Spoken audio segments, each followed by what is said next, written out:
What's going on, everybody? Welcome back to another LEGO YouTube video. Today, I wanted to do kind of a quick overview on some tips I have for how to best display the LEGO sets and minifigures inside of your LEGO collection. And there's a variety of ways to really utilize the most of your display space and to make the display space you have look the greatest that it can. And I feel like one of the most obvious things to do, but definitely a big tip that I feel like a lot of people skip over, is actually organizing your LEGO collection by theme. And a lot of people already organize by theme. I mean, why wouldn't you? But I feel like more specifically organizing by sub-theme, if you will. Having LEGO sets from the same era or same series placed together, that way they complement each other a lot more on display. And you can kind of see this with my LEGO Star Wars sets, how we have all of the prequel sets next to each other, all of the UCS sets go next to each other, and then I kind of take this a step further with some of my UCS sets with the UCS Razor Crest. I've got that, and then below it, it kind of transitions into more LEGO Mandalorian sets, which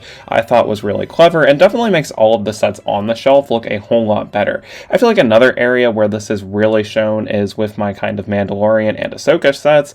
I have all of the Mandalorian fleet kind of like beside each other, and then you have the Imperial fleet all next to each other too. So you want to like keep things of the same class almost together, and I've got this with the Rebel fleet as well too. I feel like it just makes a lot more of an organized display, and it makes every set pop and really complement each other.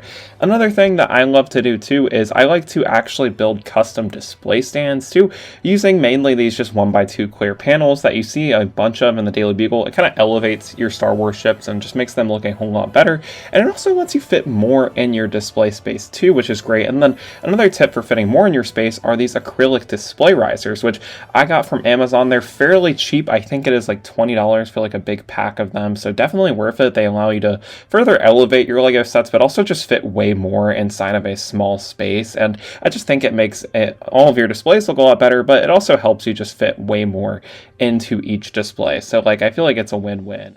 And again, all of these acrylic display risers are super cheap, and they also come in several different sizes too, so you can really customize them per the set that you are trying to display on them. So I really like that. And again, kind of going back to the keeping everything organized by theme, I mostly have everything in my Star Wars collection organized by like kind of the era, organized by like heroes / villains. It's just very, very organized. All of the kind of like sub themes, like the helmets, are all together, and I tried to also keep this fairly consistent with every other LEGO theme that I collect in my collection. So like all of the modular buildings and the Marvel stuff is all together over here. Also, all of the Harry Potter LEGO stuff is all in its own section too, which makes it look very organized. And then again, the same with like the LEGO Medieval and the LEGO Icon sets, all of those all in one spot. And then finally with the kind of superhero sets, everything is organized in its own kind of area, which really makes every single set make sense and kind of draws your attention to each exhibit, if you will. So I feel like that helps a lot. Another kind of important part though with your displays is picking the right shelves. And I really like these bookshelves from Target. They're adjustable and they're really customizable, and they're also super cheap. But one thing that's very important with your kind of displays is having deep shelves. I used to have these floating shelves that were super like not deep, and it was just very frustrating because you couldn't fit a lot of sets on them. Again, these other wall shelves I have also very deep. J shelf brackets from Home Depot, they're about 12 inches deep, but like a lot of LEGO sets like the Lion Knight Castle and a lot of other ones are just super deep LEGO sets, huge LEGO sets, and you want to be sure that you're able to have room to actually display all of these cool LEGO sets. So I feel like having a deep enough shelf is a huge thing.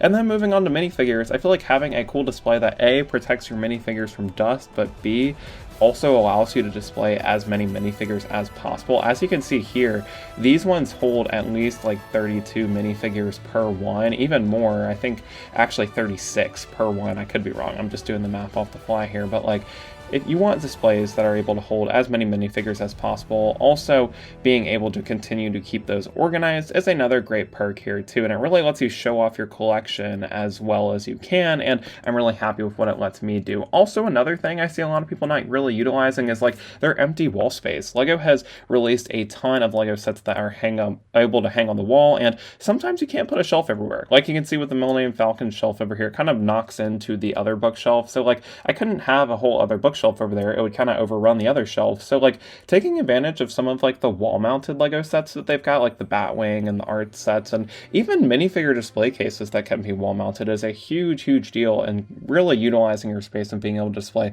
as much Lego as you want in your setup. Also, another tip I have is really just keeping all of your loose parts organized. I use this like really old kind of parts organizer, and just being able to easily access everything like this is just amazing, and having everything sorted out too by color is another great tip that I can offer. And then another cool display alternative that Lego offers that is on their website, it's like $30. You can get this really cool minifigure head, and this is also where I store a lot of my spare minifigures too, and it's $30, and I feel like it fits a ton inside of this, and it doesn't even have to be minifigures inside of here. You can literally display quite literally anything, pieces, instructions, whatever you want. But what I also like about this is it's aesthetically pleasing. It doesn't look super ugly, so like you get a cool little minifigure display head that fits anywhere, and you also are able to display some minifigures or pieces inside of it too. And I feel like this also goes with like other pieces too. If you want to get like Sterilite bins like I have to display some loose Lego pieces, that's also a great solution to really utilize your display space. And then with Lego instructions, I really like using these Sterilite bins to keep everything organized by theme. I feel like it makes it really easy to go back and pull through any of my Lego instructions. Granted, all of these are available online, but I still prefer the physical ones in my opinion. And these are actually really easy to just like slide under bed. I've got like 3 of them filled with instructions, and they're just like easily accessible underneath my bed. So I highly recommend organizing your instructions like that. But those are really all of the kind of tips I have for really utilizing your Lego displays and making your Lego displays really work for the sets that you want to display, and allowing for you to display as much Lego as you can. So definitely let me know what you thought of this video down in the comments. I wanted to go for a more fast-paced kind of all of my tips all at once. So definitely let me know if you found any of these tips helpful. I feel like the biggest takeaway is just keeping everything organized, organizing all of your sets in a way that makes sense and really lets them blend in together. But that is all for today. Thank you guys so much for watching. Be sure to leave a like if you enjoyed, subscribe if you're new around here, and that is all for today. Peace out. We'll see y'all in the next one. Bye.